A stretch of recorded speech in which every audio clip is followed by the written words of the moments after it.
Or watching ABC 27.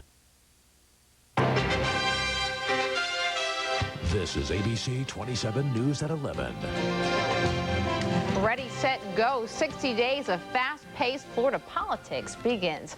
A good Tuesday evening to you, and thank you for joining us tonight. I'm Lauren Elise. Well, state lawmakers are already making great strides to make Florida a better place. That's what Governor Chris said in a joint session of the legislature this afternoon. During his first State of the State address, Chris praised lawmakers for their quick passage of insurance reform, but he says there is more work to be done.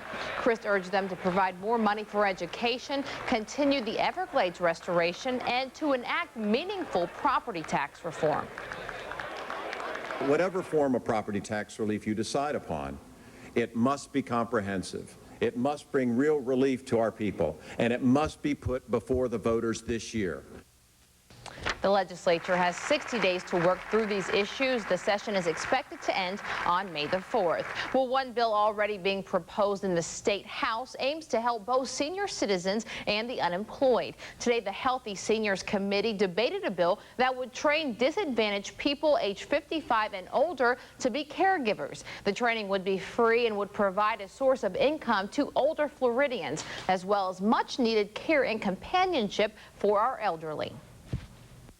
I think that's a wonderful idea, as long as the program is monitored effectively and it's not randomly choosing people based upon their disadvantaged status. The bill's sponsor, Tom Anderson, says the program would be monitored by the Department of Elder Affairs. If approved, it would start as a pilot program in Pasco or Pinellas counties before going statewide. And state troopers are going lights and sirens towards a bill banning radar detectors. The Florida Highway Patrol says radar detectors give people a false sense of security. They think they can go faster, which can lead to deadly crashes. Under a bill being proposed at the Capitol, radar detectors would be illegal in the Sunshine State. If you're pulled over for another offense and caught with one, you'd get a ticket for a moving violation and 3 points off your license. There are hold switches on the radars where it does not send out the beam until you see someone that you want to clock and you release the beam. If somebody with a radar detector has that, they then get that signal. The legislature is taking the bill up in committee meetings, and of course we'll keep you posted on what happens. And ABC 27 will be following everything that happens this first week of the session. Rebecca Bear will have all your Capitol coverage on ABC 27 News and at 5 and 6. Well, there is a lot of money up for grabs in tonight's Mega Millions drawing.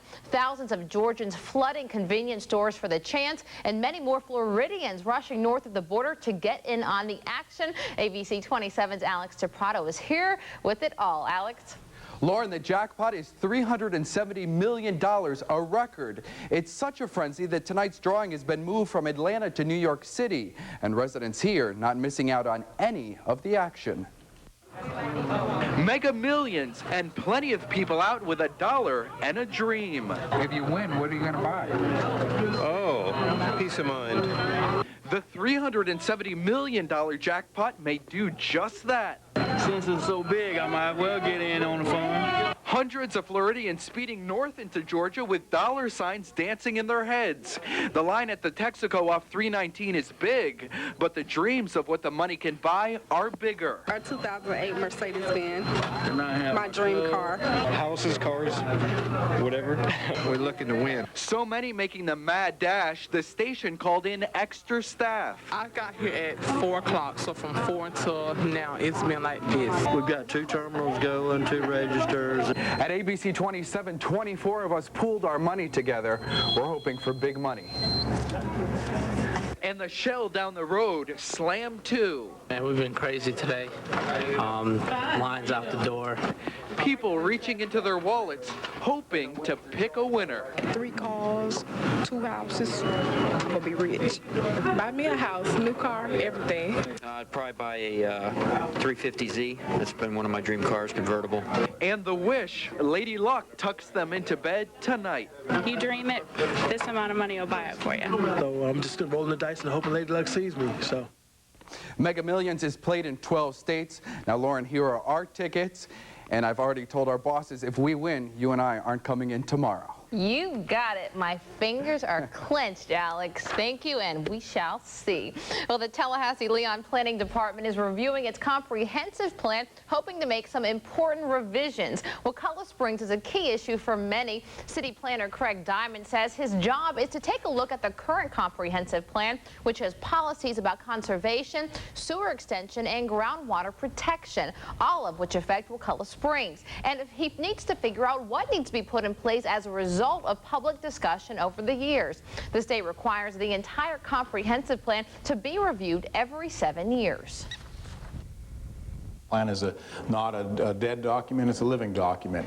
And occasionally you actually get done with something you thought you needed to do, but the community as it grows constantly faces new issues. So these are things that the community then should incorporate into the plan and commit the next 7 or 14 years. Diamond says the commissions will vote on the comprehensive plan next Tuesday. The Tallahassee-Leon Planning Department has an email subscription service so citizens can register to receive notifications on planning-related matters, such as the comprehensive plan. Now, for more on how to do that, just go to our website, WTXL-TV. Well, a company scammed out of thousands of dollars after Tallahassee police say a one-time employee cooked the books. Tamara Clark charged with bank fraud, grand theft, money laundering, and scheming to defraud. Julian Borja, who is seen here, and another man are also charged. Cops say Clark intercepted payments for all custom aluminum and transferred the cash to Borja's account. In all, it amounts to $60,000 worth of loss. The business owners became suspicious when they realized they couldn't access their accounting software. Like we're a small company, our employees are almost like family, and over time she introduced herself to us, and we brought her in and kind of give her a little bit of trust, and we feel disappointed and shocked and betrayed by what happened. Clark says she spent the cash on everything from vacations to gifts for her children. Bond for her and the co-defendants is about $200,000 each. Well, a search warrant in Jackson County turns up over 50 pounds of marijuana and over 100 ecstasy pills. Jose Jorge and Christopher Artley were arrested after Jackson County's Drug Task Force found the drugs and over $16,000 cash inside Jorge's home. Jorge and Artley are being charged with trafficking and intent to sell. Well, keeping your children safe is now just a fingerprint away. The Leon County School District is sending home free fingerprint and DNA kits over the next 2 weeks. District officials say the kits will provide important identification if a student were to go missing. They say they hope parents will take the time to swap their children's mouths, take their fingerprints, and attach a photo to the card provided. Parents should then keep that information in a very safe place. To keep our community safe, it takes partnerships of parents, students, teachers, law enforcement, all working together. So we encourage parents to participate in this program. The Leon County Sheriff's Office says the sooner parents get this information to law enforcement once a child goes missing, the better chance there is of locating that child. And besides those ID kits, Leon Schools is also installing security cameras on its campuses to protect students. District officials say one high school and several elementary and middle schools are now up and running with the cameras. Lincoln High has had the cameras for 5 years now, and deputies say they've been a big success. It's just people from little hit and runs to people stealing stuff. Sometimes the teachers need it for certain reasons, for me to look something up from them, so who's been in their class, possibly done something minor in there. It's been a very good tool. The initial surveillance system costs around $5,000, but the cost of the fiber optic wiring that connects the cameras to the system can vary considerably depending on the school. All right, well, a beautiful day to welcome in all of our legislators, but still a little bit chilly. So for the latest on the forecast, let's check it with Nancy. Was a very chilly morning across the region. We warmed up nicely this afternoon with a lot of sunshine across the area. So Tuesday, yeah, mark it down. It was gorgeous out there. Wednesday, I think okay as well. In fact, mild temperatures will stick around. The only problem is we're running on the dry side, and we could certainly use a whole lot of rain. though nobody wants it when it's this pretty out there. Did get a little cloud cover, kind of broken and scattered, moving toward the southeast. I think tomorrow we'll see some high-level clouds as well, but that really should be about it. Cool in the overnight hours, not quite as chilly as what we started out with this morning. 34 to 42 degrees across the region. Of course, the higher numbers down at the coastline. We'll see how long these warm conditions last coming up in a few minutes. All right, thanks, Nancy. Well, the dollars in damage are piling up from the severe storms that hit Georgia last week. Emergency workers say statewide damage that is at $135 million and counting, with more than half of that in Sumter County alone. The storms killed 9 people and damaged hundreds of homes and businesses in southwest Georgia. And 3 more students killed in the path of a tornado last week were laid to rest in Enterprise, Alabama this morning. Hundreds mourned at funeral services for Michael Tompkins, Andrew Jackson, and Ryan Moeller. 8 students in all died when the walls collapsed at the high school. Well, one high-powered Washington insider, Louis Scooter Libby, is a convicted felon tonight. A federal jury found Vice President Cheney's former right-hand man guilty of perjury and obstructing justice. ABC's Maya Kulicki has the story. This is not the verdict Louis Scooter Libby was hoping for. Guilty on 4 of 5 counts: obstruction of justice, perjury, and 1 count of making false statements to the FBI. It's sad that we had a situation where a high-level official, a person who worked in the office of vice president, obstructed justice and lied under oath. The jury believed the prosecution's argument that Libby, former chief of staff to Vice President Cheney, lied about when and how he learned leaked CIA operative Valerie Plame's name. How he could remember it on a Tuesday and then forget it on a Thursday and then remember it 2 days later. As a White House aide, Libby had been trying to discredit Plame's husband, Ambassador Joseph Wilson. Wilson criticized the administration's intelligence about Iraq's nuclear weapons program. I think the president and the vice president owed the American people an explanation of their own roles in this. The defense is filing a motion for a new trial. If that's not granted, they'll appeal.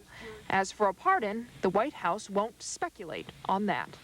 Well, I'm aware of no such request for a pardon, and as is afforded to all Americans, there is a process that is followed in which to apply for a pardon. And I don't think.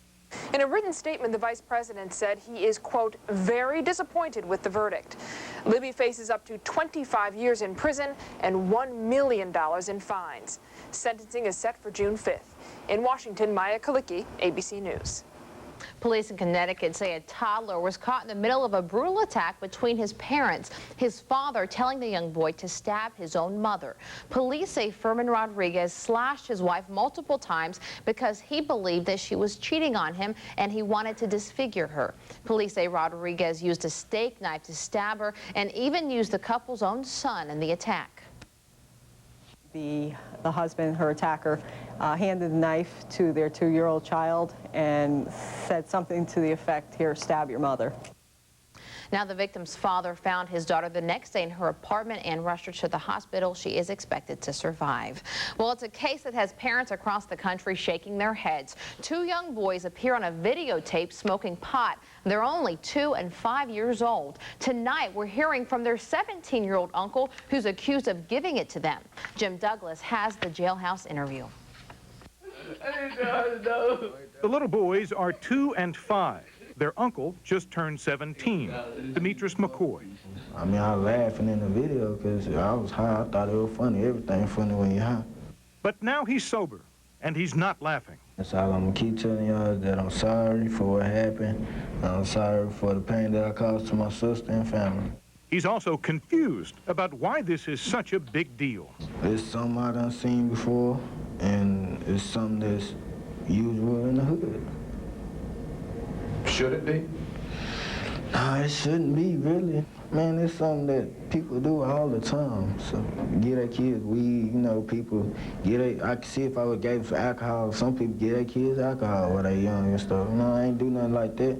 I ain't give them, at least I ain't, like some people get their kids, letting them smoke ice, methamphetamine, that stuff that's gonna kill them right there. Weed ain't gonna kill them. McCoy says it was his first time to smoke pot with the kids, but that they've probably been around marijuana before. Them kids is gonna smoke sooner or later. Demetrius McCoy and 18-year-old Banswan Polti face charges of injury to a child. Their video, shot by a 16-year-old, sparked outrage across the nation. You're famous. This ain't nothing to be famous for. This ain't nothing good. I'm telling y'all, man, it's just something I was hiding. It's just something that happened that wasn't supposed to happen. He seemed surprised to learn he could go to prison for 10 years. Me being in jail, that's out of the question. I mean, a little probation, a little, you know what I'm saying, community service or something. McCoy says he pretty much raised himself and dropped out of high school last year. Probably as far back as I remember. I've been around weed for all my life, really. Which is why he says the media and the world are making way too much out of giving some marijuana to some little children. Most people giving their kid weed and not recording it, but I recorded it like it was just a joke or something. I mean, that's what hurt me the most, that I was so high that I couldn't realize what I was doing until after I looked back on it and realized what I had done already, and it was too late. I mean, I'm already in trouble for it. That was Jim McDouglas reporting. McCoy and his 18-year-old friend are charged with injury to a child. Now, since they're both under 21, they won't be charged with any other serious offenses. We'll be right back. Stay with us. Next live, it finally happened. Regis is on vacation, and Kelly's taking charge. And only the hottest men will get the chance to co-host, like Jerry Rice. You think you're better than me? Plus, from America's Most Wanted, John Walsh. And Rules of Engagement's Oliver Hudson. So many co-hosts, so little time. Welcome to my world. Next live with Regis and Kelly. Wednesday at 9 on ABC 27. Step into spring. You command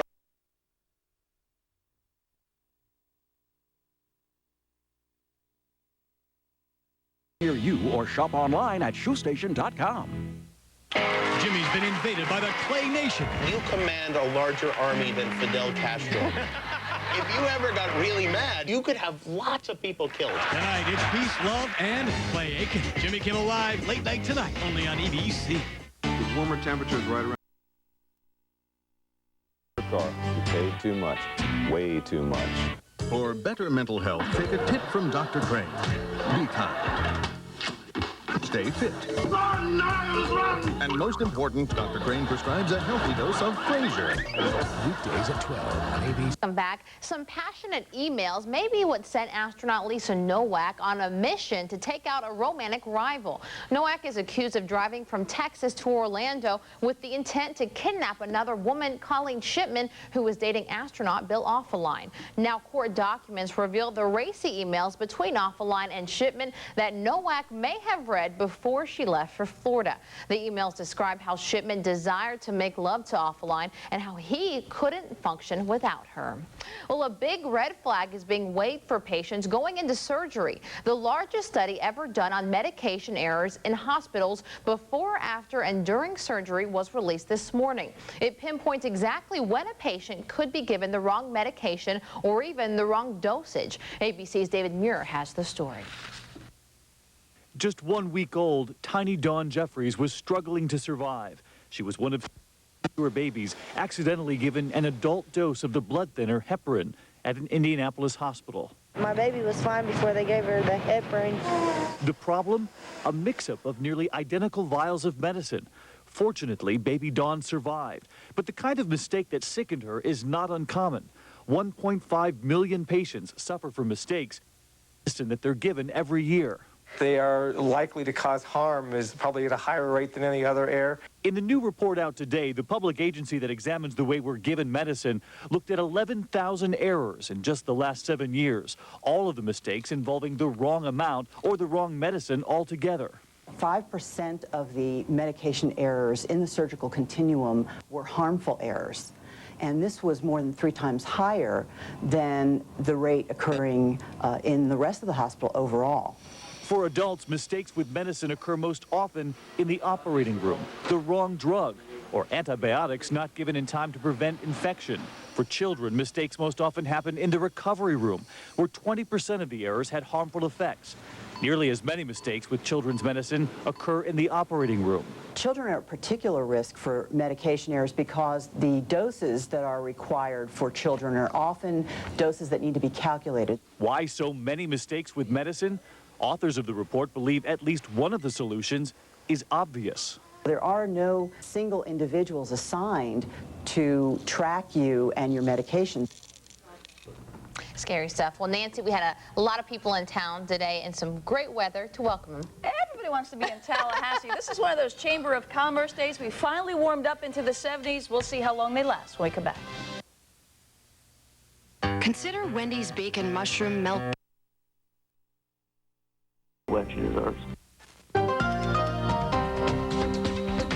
Yep, you could have said it. It was freezing this morning, down at 28 degrees in Tallahassee, 32 in Valdosta. Elsewhere, not quite that chilly, and we warmed up rather nicely. In fact, temperatures warmed into the low 70s across just about all the viewing area. Hotspot, Cross City, up to 75 degrees. Right now, we're down to 49 under mostly fair skies, 64% humidity. Winds are beginning to switch around now. They're coming in from the west, blowing at about 5 miles per hour. Pressure's holding steady, 31 inches of mercury. Other numbers right now, you see a lot of these 50s, and temperatures are going to fall pretty quickly because we do have dry air. And yeah, the clear skies that we're seeing outside. Here's the big view across the country, feeling a lot like wintertime up across the Northeast. Bitterly cold temperatures, very strong winds. Let's add a little snow. Why not? Missouri likes company. They got plenty of it. Here in the Southeast, though, more spring-like weather than anything else, and it should persist for a couple of more days. In fact, we're not really looking for temperatures to change by very much. Close-up view, again, you'll see some of the clouds as they're scooting basically from west to east. A little bit of a dive down toward the southeast, but that's about it. Don't see any real good rain chances for a while, and unfortunately we could use a little bit of that wet stuff, but we do have some high pressure setting up on top of us, and with it, it's keeping us on the dry side, also bringing about the sunny conditions that we have seen. Here's our front sitting to our north, not going to progress very much farther to the south, but it is showing us where the really cold air is, and of course that is well to our north. So as we head through tomorrow, that front slides. In fact, the cold front staying off the Atlantic coastline and then pulling back as a stationary front, so we're not expecting a whole lot of motion or expecting warm temperatures as we reach the mid-70s once again. Across the nation this afternoon, you can see where winter's still in place. In fact, International Falls only up to 13 degrees, New York City up to 25, 31 in the nation's capital. We had some nice warmth down here across the southern part of the country. In fact, Miami up to 76 degrees. Of course, we weren't far behind that. Bob Burke gave me this picture. He sent it to me. He was coming on I-10 toward Tallahassee. He shot this. You see a lot of these cirrocumulus clouds. That's what we call those little bubbly shaped ones. Nice shot as the sun was going down. Got a picture or a question? Go ahead and email me and Dignon at WTXL.TV. We'd love to share your pictures with our viewers. High pressure should camp out till Thursday, and looks like some warm conditions for us. That'll be the case on the Gulf Coast as well. Easterly winds, then a sea breeze, 4 to 12 knots. Seas are running 1 to 2 feet. Smooth to a light chop for the bays and inlets tonight. Look for temperatures to fall into the mid-30s inland, 42 degrees at the coastline, and that's where, of course, temperatures stay on the warm side. Then as we head toward tomorrow, looks like another mild day in store for us, 75 degrees, your afternoon high, into partly sunny skies. I think off and on sun and then clouds, but overall a really pretty day. Over the next 5 days, temperatures staying mild in the afternoon hours, even warming up in the morning hours, and a slight chance of rain comes in late Friday night into Saturday morning. We'll keep it at 20% through Sunday. That's a look at the weather. Lauren, back to you. Yeah, not too shabby. Sports is next. Stay with us. She moves in, she wants to get this, get that, get this, get that. Did she use her boyfriend as an ATM? When I wouldn't give her cash, she said, this isn't working out, I need to leave, and went back to her husband. Really? Next, Judge Judy. Wednesday at 4 on ABC 27. Listen up, Tallahassee. Serves a real choice to cable TV. It's time. Paid for by TV for Us.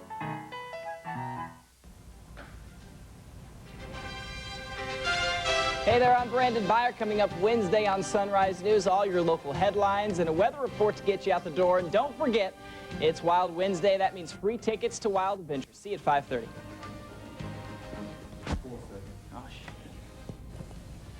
Cotland Gardner is a real Geico customer, not an actor. So to help tell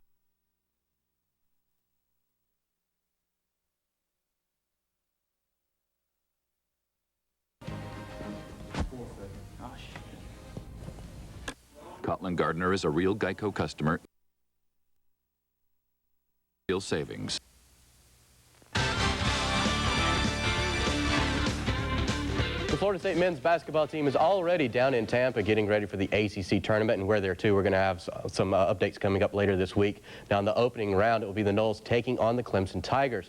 The Noles didn't have very much success against the Tigers this year, dropping both games. And it's no secret what doomed the Noles in those games, so if they're going to have to be successful, they're going to have to cut down on those turnovers. They're a very up-tempo team, you know, and we got to get them to play our game. But it's just going to come down. This is going to be a matter of who's going to be the toughest out there on the court. Who's going to win the game. The MEAC tournament's already started up in Raleigh, North Carolina. The FAMU Lady Rattlers taking on Bethune-Cookman in the first round. Now, last time the Lady Rattlers won easy, but a little bit tougher this time around, thanks to all tied up in the first half. Second half, another story. FSU starting to play better, pulling away for the 59-46 win. The TCC Eagle baseball team was back in action today at Eagle Field, taking on Grand Rapids Community College. Now, this past weekend, the Eagles took 3 games from the Raiders. Today, they went for that clean sweep with Ryan Elson on the hill. Interesting story with Elson. He hasn't played in 2 seasons, and last year, he served as the statistician for the Eagles. Apparently, that also meant he had a very fresh arm for this year. Elson threw over 5 innings, allowing just 1 hit to pick up the win. Eagles move on to their 20th win of the year, 11-0. Now, while FSU is still over a week away from getting started, the Georgia Bulldogs have already begun their spring practice. The Dogs will have 14 sessions leading up to the annual G-Day game on April 7th. One question the Bulldogs won't have to answer is who's going to be their starting quarterback this year. Matthew Stafford took over last season and will take all the snaps with the first team this spring. Well, that should be a big help for the Dogs. Last year, if you'll remember, 3 quarterbacks had to split all the snaps. All right, Mark Rick actually in Valdosta today, right? Yeah, unfortunately, weren't able to catch up with him, but he's going to be back getting ready for practice, getting ready for the season. Very cool. Thanks, Brad. We'll be right back. If you are backed up against the wall financially and you own a home or have a mortgage, there is a simple, easy way to... Lots of cars, lots of cash, lots of winners. News. It's happening all around you. In Leon County, Rebecca Bear. In Moultrie, Georgia, Amanda Anderson. In Jefferson County, Alex DePrato. Watch the news that's important to you in the morning and in the evening. ABC 27. And quick work coming out, WTXL did not win the jackpot. So we're all at work tomorrow. Yeah, we're back. Maybe you'll have better luck at home. Have a great Wednesday, and we'll see you tomorrow.